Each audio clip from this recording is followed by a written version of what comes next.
Hello everyone, my name is Kurazar, and welcome back to the Vintage Story Guide. We are back in the world after having spent last episode making our first leather and leather backpacks. And downstairs we have some more leather still processing, and I will in the background be pushing leather along and making it pretty continuously, so you might see me working on it here and there.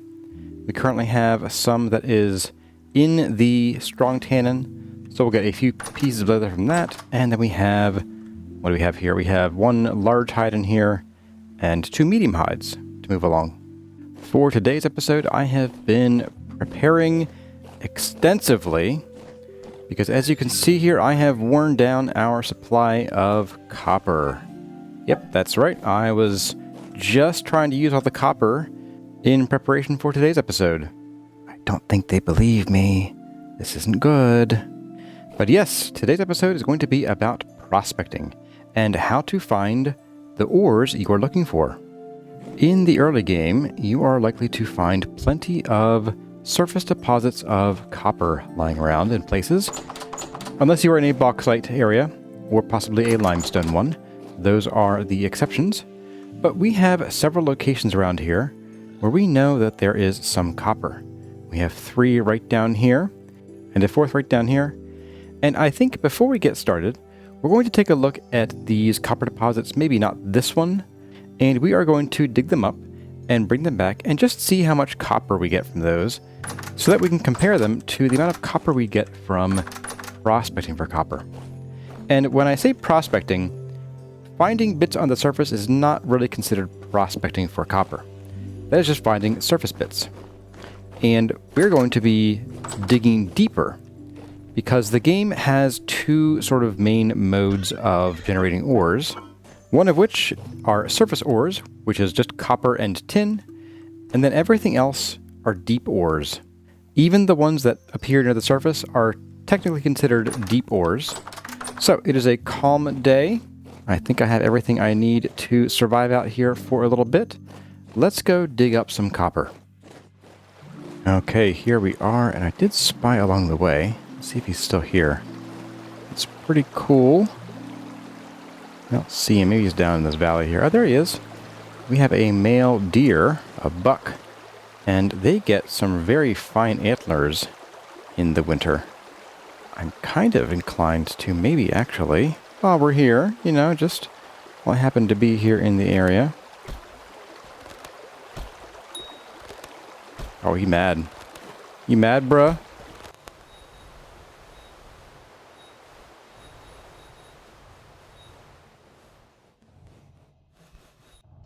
Oh, we got him. There we go. First shot. Yeah, that's right. So here, what have we there? Looks like a pig. But here we have a buck. You can take his meaty bits. And we got some large hides too. Wow, look at those antlers. So these can actually be mounted on a wall on a wall plaque and displayed for all to see our trophy. But that is not why we're here. We are here for copper, so let's get to it. So as we noted before, when you are in the early game, you're going to find surface copper. And we have been also lucky enough to have found already some deeper copper. We can go ahead and pick these up here. And then you will always, of course, find a bit of copper underneath here. This was 4 pieces on top. No, and it's right on the surface. So copper that's right on the surface in a gravel area can be a bit of a pain to access because you have to dig out all of the gravel or the sand, if it's sand, in order to access it. Now we have this prospecting pick with us, and it has 2 modes. In the last episode, we touched briefly on the density search mode, and I'm going to actually go in reverse here because we have this here. Normally I would begin with density search and move on to the node search, which is the shorter range version. But right now I'm going to show you the node search, which tells you exactly what is in the area, or gives an approximate count. So in the menu here, you can pick Node Search, and you want to break a block that is not the ore. Don't break the ore, it will disappear. we'll break this block right next to it. On the default settings, it will search in a 6-block wide radius. And then it will return what is there. There are small amounts of copper here. That means there's like between, I think, 10 and 20 pieces here. This looks like maybe a dozen or so. So let's go ahead and mine this out.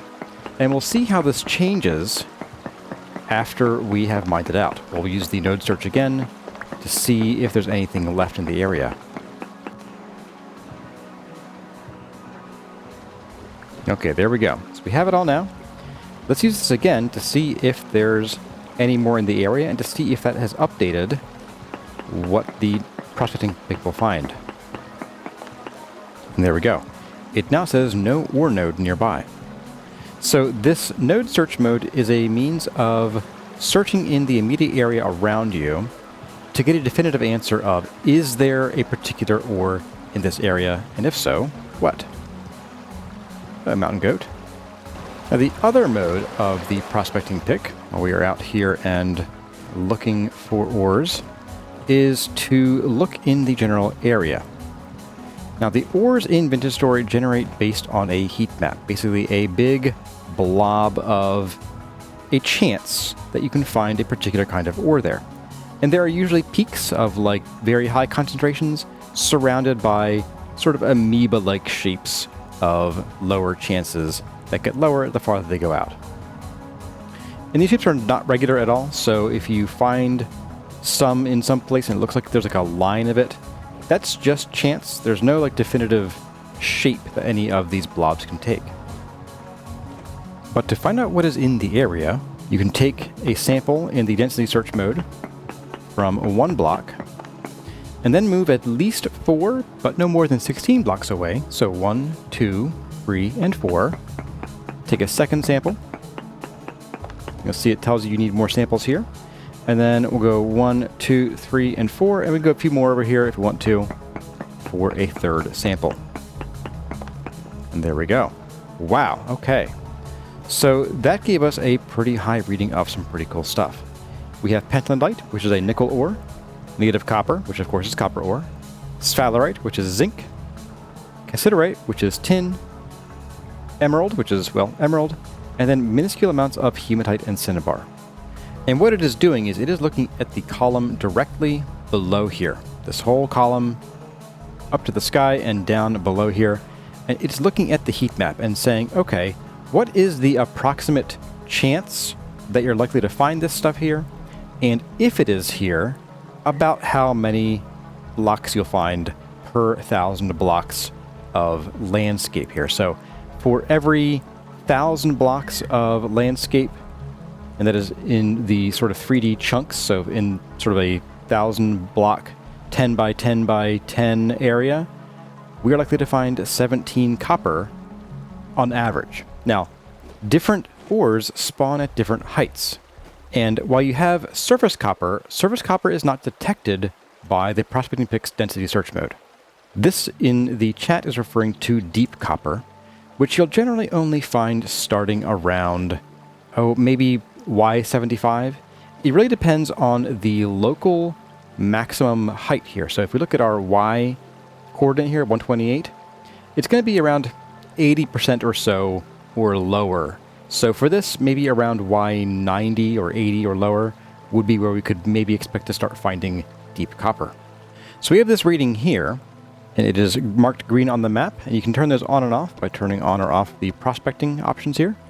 You can also filter to anything you have found before. We could filter it just to native copper, for example, and that would then change the color to this, sort of yellowy green. Let's go over to here where we found this other surface copper, and we'll dig it out, and we'll try not to fall in that hole. And then we'll also take another sample with the prospecting pick's long range mode and see what else might be in the area. Because here we're getting it to be about half a screen away on the map, which is sort of a general... Was that foxes or was that wolves? As I was saying. So we're about a half a screen away on the minimap here, which for me is a pretty good interval to check for new density chances. So we have here a pretty hefty size deposit, most likely. I'm getting a bit low on storage space, but I do have my basket. Let's maybe go ahead and we will put a few things away in here. And we'll just pick all these guys up.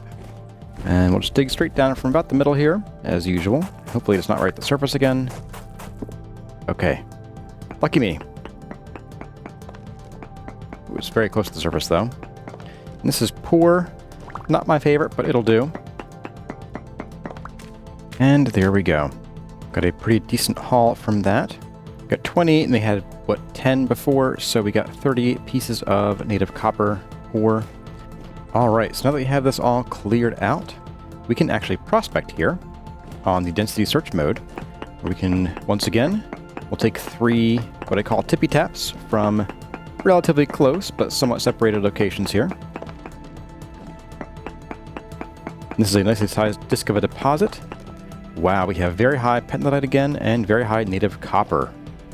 Now again, we can also do a node search here. I don't expect to find anything here, because we are relatively high in the world. And we have native copper trace amounts. That probably means there's a little bit of this deposit left.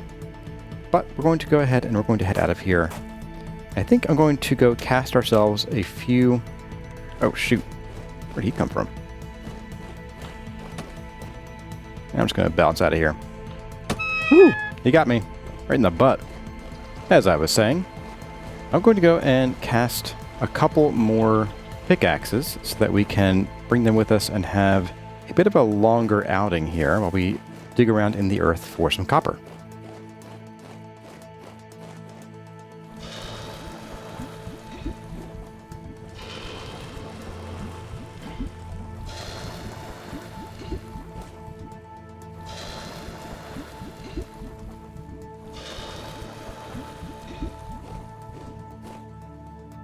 Alright, folks, we are back after passing the night, and I went ahead and made some more rope ladders, and I want to supplement them with some more ladders, well, regular kind of ladders, but crude ladders, while they're fine, they do like to eat up sticks.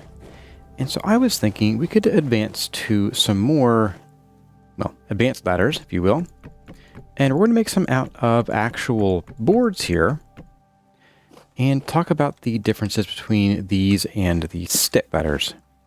So for normal stick ladders, you're going to make them by putting your sticks in an H pattern like this. And stick ladders work fine as long as you put them against something. You just can't put them out in the middle of nowhere.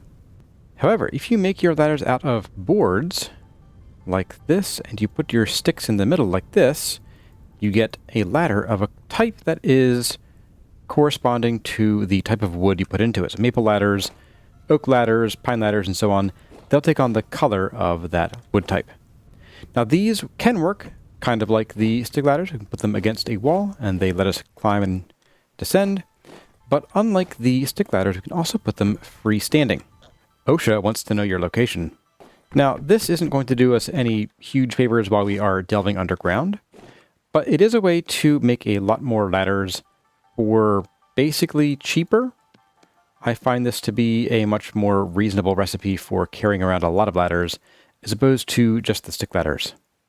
Okay, with those ladders in hand, let's go and we're going to return to the location where we found that high reading of copper, and we're going to talk about how to delve and find that copper using the Prospecting Picks node search mode. Alright, so here we are at the exact same spot we were at yesterday. I'm going to dig around until I find my little dirt. It was nowhere, apparently. Ah, there it is. Okay. Whew, boy. And we're going to look at this readout here. So we have very high pentlandite, which is nickel. We have the very high native copper, very poor sphalerite, and the emerald. We are here for the native copper. That is the most important thing. And I chose this site over this one because this is still significantly higher than the 17 per meal. As you can see there, this is 25.7 per meal. That's a very, very high amount of copper in this area. So what we're going to do here is we are going to take our shovel. We're going to go ahead and we're going to dig down. Hope there are no bad guys under here. I'm going to put down a torch just to keep things a little cleaner. And then we're going to dig down. And unlike in the other block game, when you are looking for ores, you're not going to be looking out so much as down. Like, you can't just branch mine through an area and hope for the best, because ores in Vintage Story will generate in large disks. So your best chance of hitting them isn't coming at them from the side via, say, branch mining, but instead you want to come at them from above. Now, you won't always just hit one randomly on the way down. There's a matter of luck. But what we can do is we can also use this to search for veins around us that we can then branch outward to look for. We still won't be branch mining in the sense of the other block game, but it's a little more similar to that once you get down there. So we're going to go ahead and we're just going to dig straight down here. And in Vintage Story, it is a bit safer to dig straight down. It's not perfectly safe, but it's also nowhere near as deadly as it often is in other block games. Now, we've already taken a localized, meaning the node search mode tap from right up there. And since that looks in a 6-block radius, then we know there's really no copper within 6 blocks of right about here. So we don't need to search for another 6 blocks or so. So we're going to go down, and we're going to go down 2 more. So make it 6 then. So there we're at 6. We have peridotite. Okay. Going to put some more ladders. Now, if I search here, we will be searching 6 blocks down and 6 blocks that way and that way and that way, but also 6 blocks up. We already searched there. So I'm going to go another 6 blocks down, and then we'll do our search there.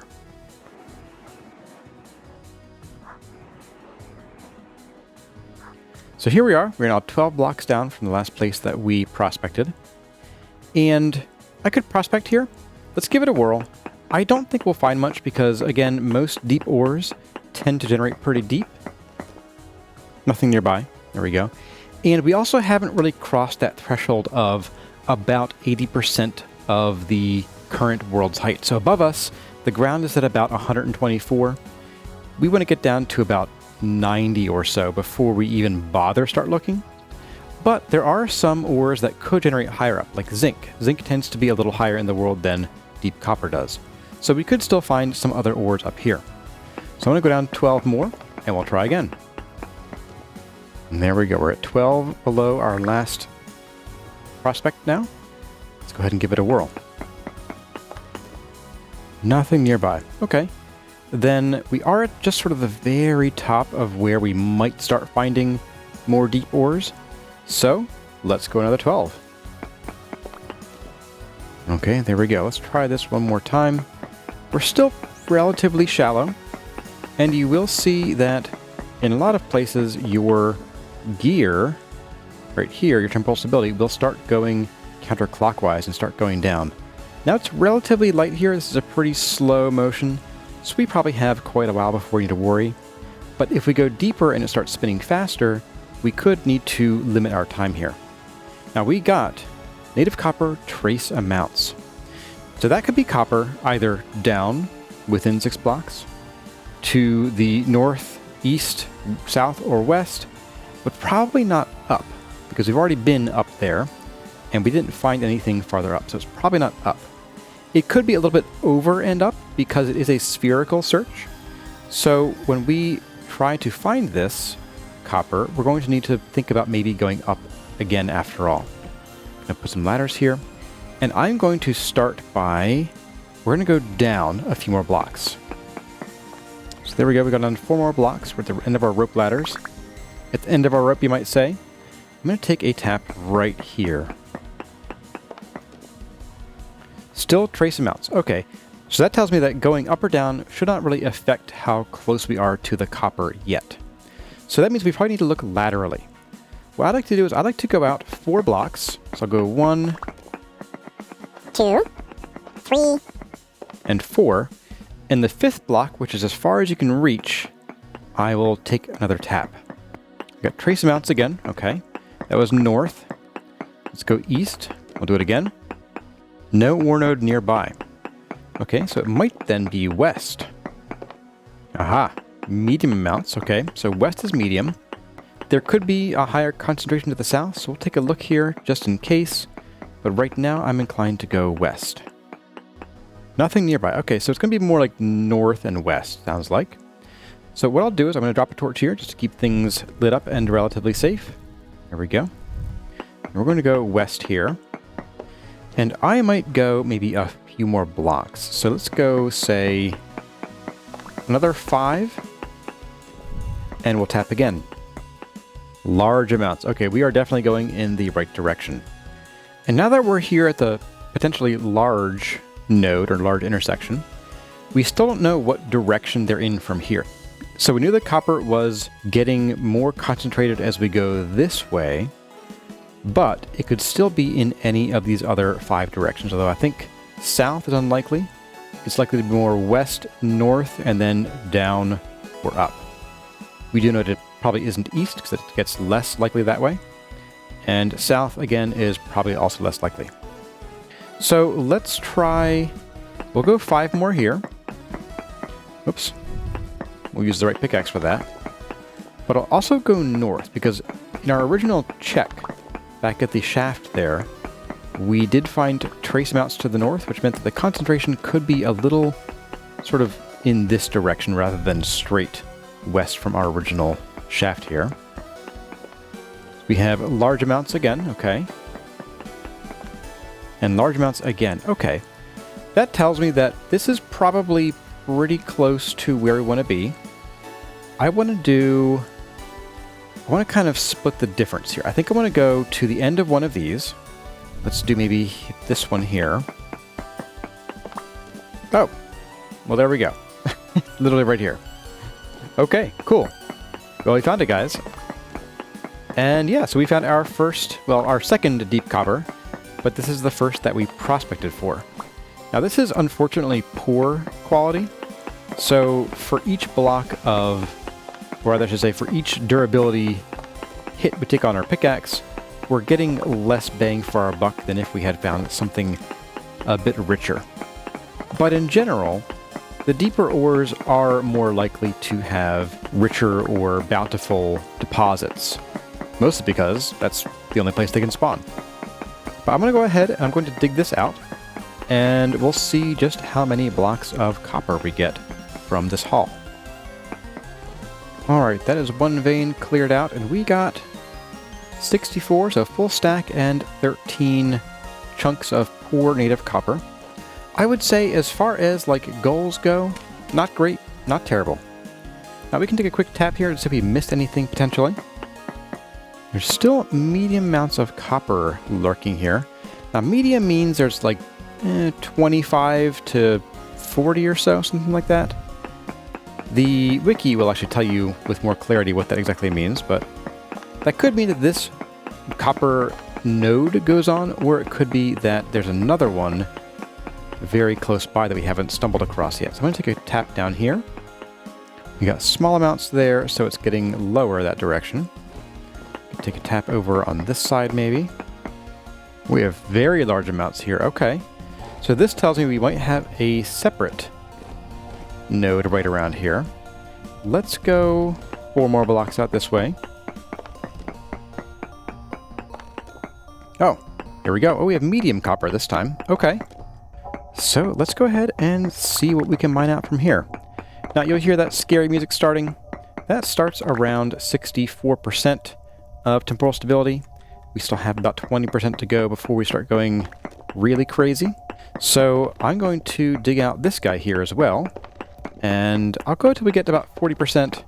And then we'll need to back out and go to the surface and possibly run back home in order to restore our temporal stability.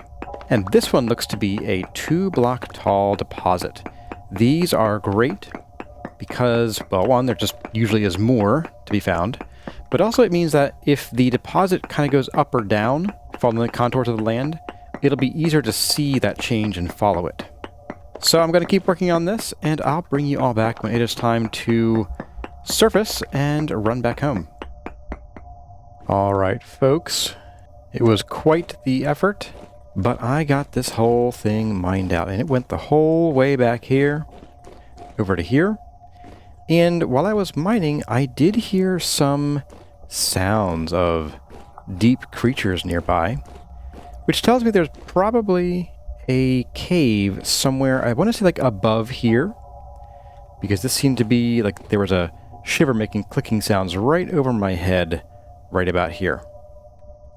But we have a bag full of goodies. So I'm going to take one last tap around here to see if there's anything else lurking nearby that we might want to come back for. And if not, I'm just going to sort of seal this up a little bit. Very large amounts. Okay. Well, I'll tell you what. I will replace these temporarily. And I'll come back for this copper because we're going to need a lot of it. Oh, yeah. And do you guys remember the forest that used to be here? Well, if you were wondering where all of my copper went, let's just say it was put to excellent use in this forest.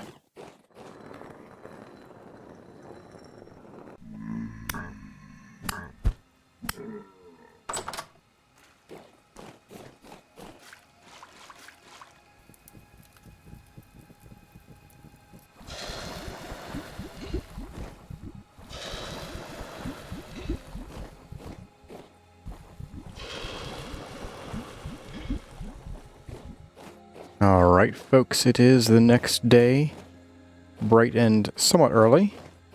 So as I mentioned yesterday, well, in-game, so all of 45 seconds ago, we have 2 hits of sphalerite that are not particularly good here.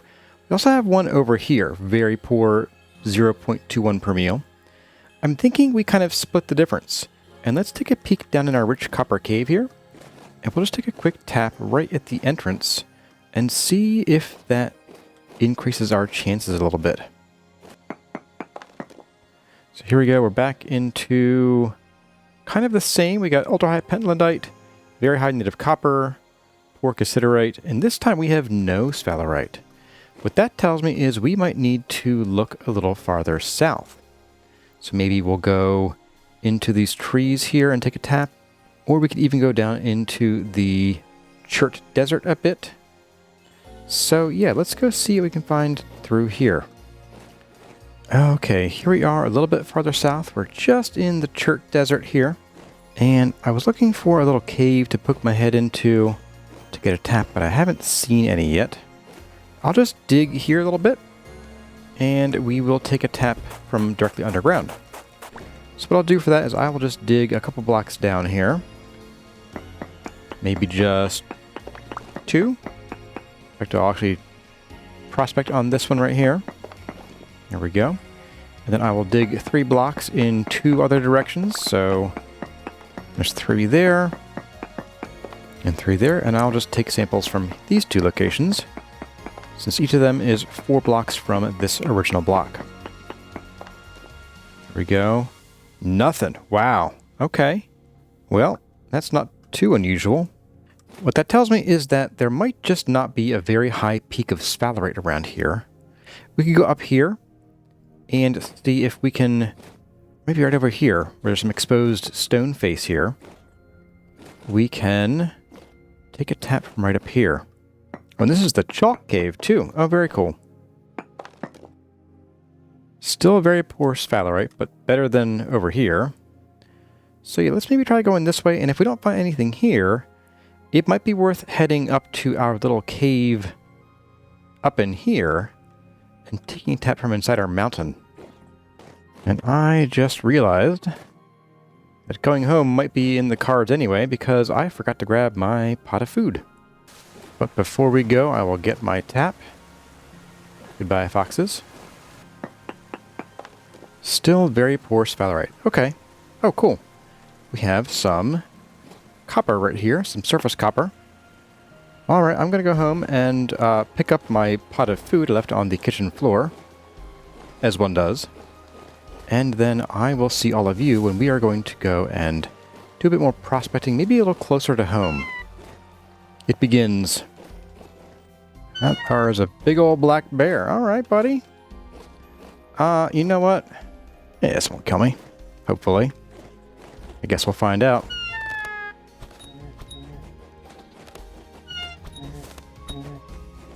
And round we go again.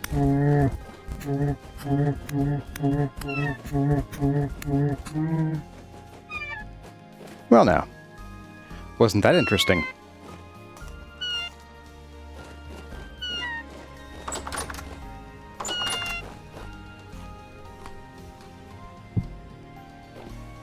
Pro tip from a real pro. Don't leave your food at home.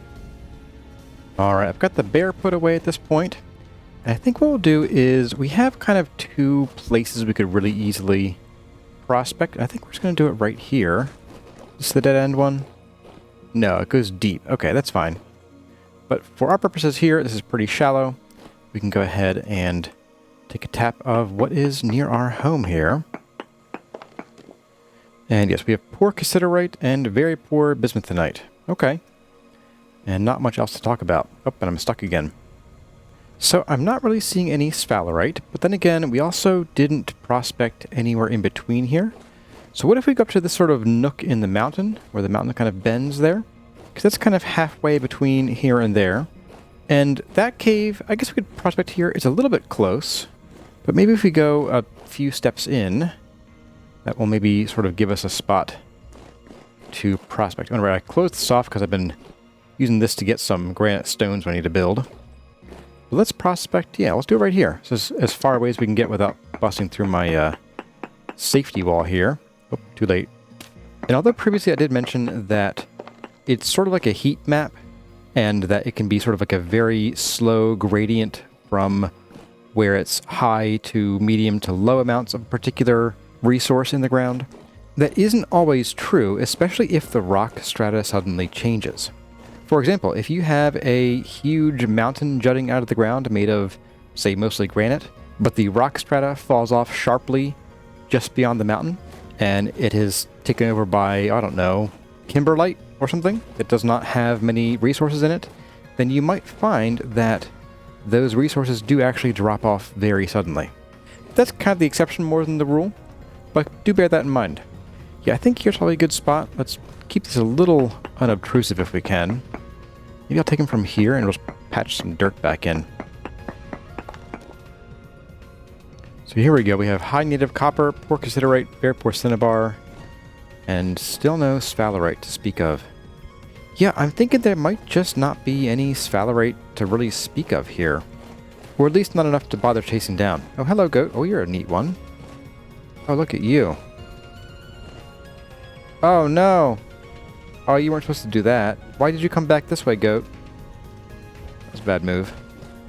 So what I think I might do, in order to maybe find some sphalerite, is we're going to go back to our original shaft where we found all that copper. And we're going to continue down that main shaft there. I also might go and replace those torches, or maybe just block off some of those areas just to keep things a little safer for us. And we're going to try to dig down and find some sphalerite, which can generate basically at any depth. Sphalerite will generate up to 0.95 of sea level, or of your world, really, down all the way to 0. It does tend to generate in small patches, but it does also generate many times per chunk. I'm going to pop these back down here, and I'll see you all when I have something to report.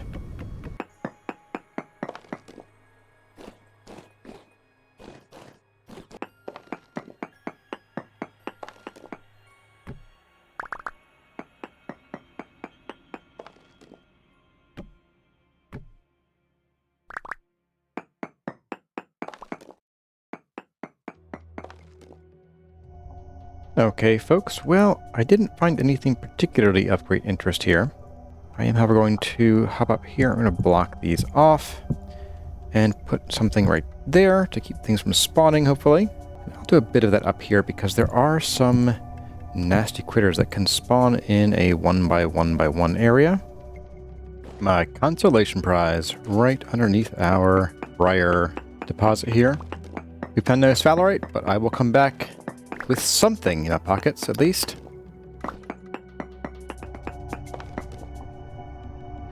Well, would you look at that? We have sphalerite on the radar after all.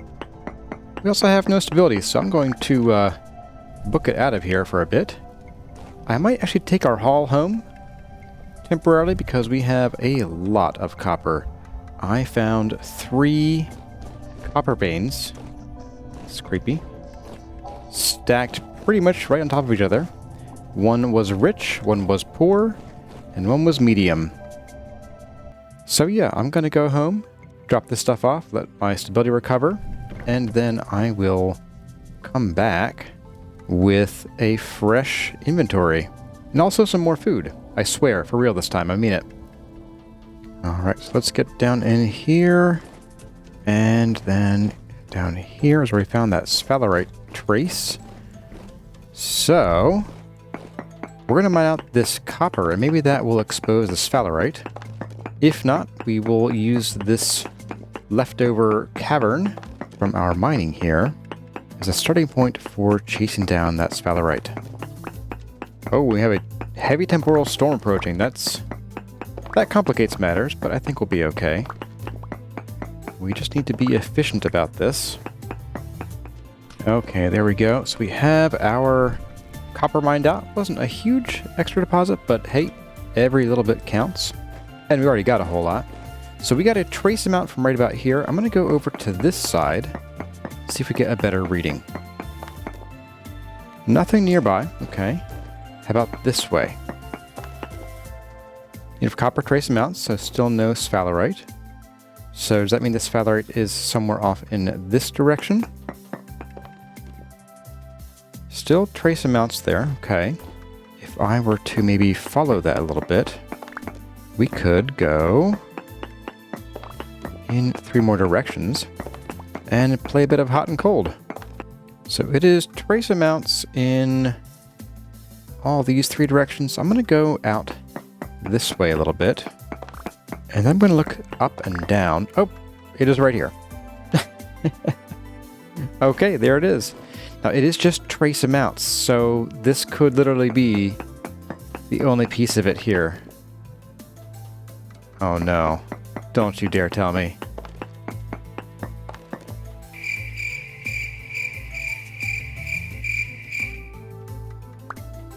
Well, I guess we found our sphalerite.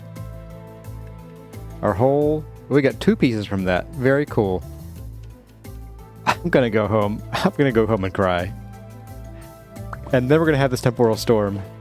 And then I'll get back on with the episode. Well, I am back. And 2 things. 1, the temporal storm was a complete bust. It was not so much a heavy storm as a heavy sigh. The other thing is that over on Discord, I did run a little bit of a poll to find out what kind of lantern you guys want me to carry throughout most of the series. I may change it up later. I don't know. It depends on if I get tired of seeing the same color in my hand or not. And I had been wanting to get the sphalerite to make brass, potentially because if you wanted me to make a brass lantern, then I would have needed that. However, the community voted for bismuth. And we actually already know where some bismuth is. And even though it says very poor bismuthinite around here, it seems that it did generate a little bit for us to go and mine. So I'm thinking, let's go and mine out that bismuth that we know about. I think we'll do the one down in the caves over here first, and then we'll go into the one deeper in that mountain and see if we can get some more there. This will also give us a chance to revisit some of those ruins down there, as some of you have pointed out that I missed some odds and ends in the ruins, such as some gears under some of the beds. I might also pick up the beds to use as decorations later. They're kind of cool. And also, there was a ruin that I missed the first time, and so we can go ahead and visit that. And I think it's right next to where the bismuth is, too. Here was the first ruin, which had some beds. It was empty. So here we go. Let's pick up these beds here. Yeah, there's junk metal there. Okay. Oop, that's dark. Let's pick up the bed here. Nope. Aged short bed. There we go. Oh, they were stacked. Interesting. A ruined bed. All right. And then let's go ahead and pick up these guys as well. Aged short bed. And aged short bed. There we go. And a pile of junk metal. Oh, we got our first metal scraps. Very cool. So these are things that we can turn into other odds and ends. Sort of a grab bag of things. We'll talk about those when we get back to our home here. Ooh, heard that one. Just going to relight some of this place to, well, keep it a little kosher for us. And that goes deep down into heck. Oh, here we go. Yeah, here's the other ruin. Oh, nice. Okay, cool. Well, good find, guys. Those of you who spotted it before I did, which would have been possibly never. A ruined brazier. We got an artisan's scarf. Sure, I'll wear that if I can. Oh, it's for shoulders. Okay, well, I'll put this here for now. Extra hammer and a ruined brazier. That's kind of cool. So we have some more beds. I'm going to leave these guys. Don't see anything under here anyway, so that's fine. We do have some more potsherds. So we have a chest here. Ruined lantern. I'll take the copper. And I'll take the gears. I'll leave the lantern. We have quartz chunks and thatch in these guys. I think I'm going to leave those as well. I don't really need the aged crates. They're not super useful for anything. Granted, neither is a ruined brazier nor a ruined bed. But here we are. Now let's see, the bismuth wasn't down here, was it? Nope, this is a dead end. I'm going to go ahead and... Whoa, sheesh. Oh boy. That's spooky. Come here, buddy. So let's see, where was that bismuth? I think it might have been over this way, wasn't it? Oh, there it is. Okay. All right, we found our bismuth. It is rich. Very cool. Good to see. So I'm going to go ahead and mine this out here. Okay, that seems to be all the bismuth. Spread across looks like 2 different veins, actually. So I wonder if we're missing some here. Let's take a quick tap with the node search mode. Trace amounts. Okay, so there could be a few pieces left here and there. I'm not going to go after them too aggressively. Well, here's one, at least. There's a couple. Here we go. What is this over here? Is this a new cave or just an extension? Oh, this is this cave. Okay. Cool. Okay, gang. Well, I think that's about it for this cave, except for that super deep hole we are not ready for yet. I'm going to try to pick up some of these, because these are getting kind of expensive. And we're going to go into the other cave that held some bismuth, and we will see there is to find there as well. I'm going to do something different, though, and that is I am actually going to wall this off here with some dirt. I'm going to actually dig up from this ladder here and find out exactly where this comes out. And that way we'll have a direct route straight down into this translocator room. That way when we are ready to actually engage it, it will be ready for us. There we go. Wow, that is so close to our house. That is pretty crazy. And like that, here we are. Okay, cool. Was fairly quick. Not too painful. Let's go ahead and mine this stuff out.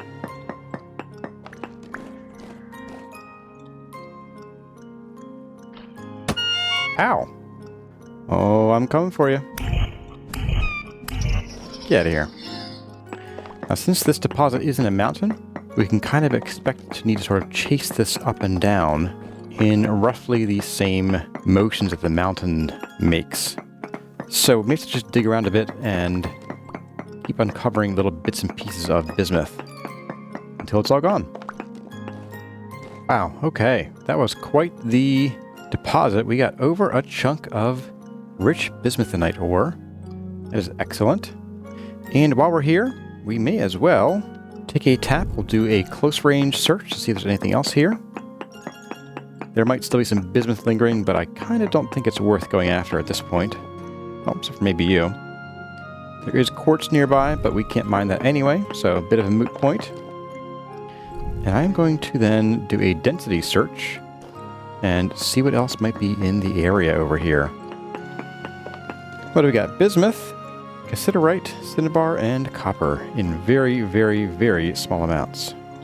It is time for us to take our spoils and head home, and I'll see all of you when we're ready to start making our first lantern, specifically the first lantern that we didn't find, and the one that I will carry based on your vote over on Discord.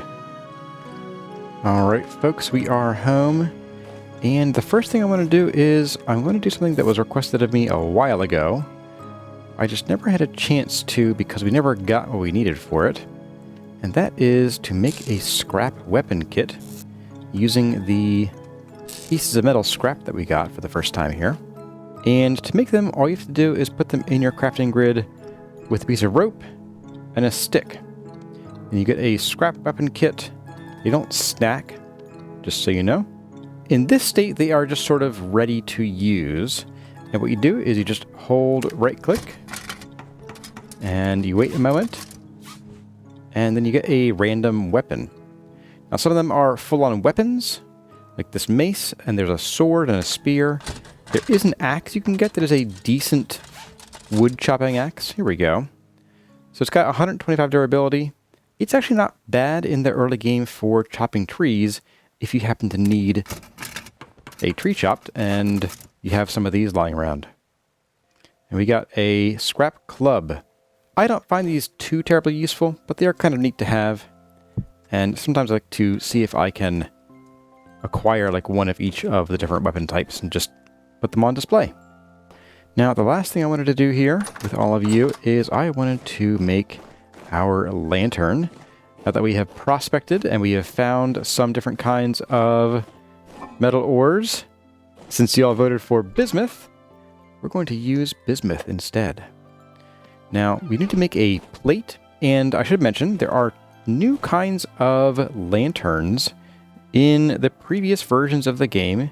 If you're a veteran, you might recognize this lantern here. This was the original lantern design. It has been updated to the large lantern design, and by default it gives off 2 light level, or 2 blocks worth of light more than it used to. And it also has a larger recipe requiring double the amount of quartz and double the amount of material in the form of nails and strips. I'm going to be honest, I don't really like this change. I feel that the large lanterns are just a bit too expensive now, because although they are technically a relatively large increase in light radius because of how area works, I still feel that doubling the cost is a bit much. The new recipe, or rather the old recipe, now creates this smaller lantern, and this gives off the same amount of light as the original lantern is used to. So you're not really losing anything except for a change in design here, but you are losing out on the potential for larger radius of light. If I can find one that does not have the reflector in it, there we go. But I don't think we have the clear quartz for it. And I don't know that we can actually make it with clear quartz panes, or if we have to use the clear quartz pieces here. I suppose we can try it, and if it doesn't work, then I guess I can just get into some panning. This just in. I went and I checked the recipe again, and then just to be certain, I went into a creative world and I tried the recipe out. You cannot actually make lanterns with clear quartz glass slabs. It requires just the clear quartz. That seems like an oversight on the developer's part to me, but oh well. So I think what we're going to do is, since this episode is already fairly long, I think we're going to hold off on the lantern until next time. Well folks, I am sorry to say that we struck out on the clear quartz and finishing our lantern today. All I have is this one clear quartz, and it is time for me to move on to the next episode, so we are going to get into glass making. And that's going to be a whole new learning process. I hope you're excited for that. And at the same time, as you'll see, everything is turning green and the temperatures are rising above freezing for the first time in quite some time. So in the next episode, we're going to do 2 main things. We are going to set ourselves up for success with our second year of farming, and we are going to learn how to make glass so that we can finish our first lantern. But yes, folks, that is going to do it for this episode of the Vintage Story Guide. I hope you learned something about how to go prospecting, both the density search mode and the node search mode, and that you have a better feel for how to go about finding your ores in the game. We got kind of lucky here with the massive amounts of copper in the Slate Desert to the south. That kind of bounteous copper is actually not uncommon, and we are lucky to have found such great copper sources relatively early on in our search, even if we did strike out on finding the sphalerite. The names scrolling by belong to the awesome folks who are supporting the channel by signing on as channel members. If you too would like to see your name in the credits, get access to videos early, or maybe even hear me butcher your name, then go check out what's on tap in the channel memberships. The following folks have gone the extra mile to support the channel by signing on at the Seraph tier.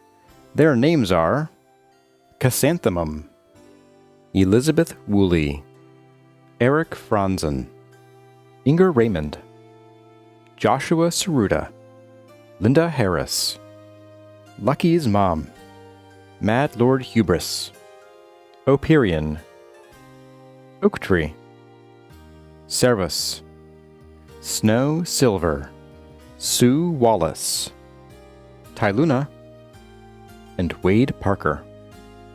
As always, my name has been Corazar. Thank you all for watching, and I'll see you in the next one.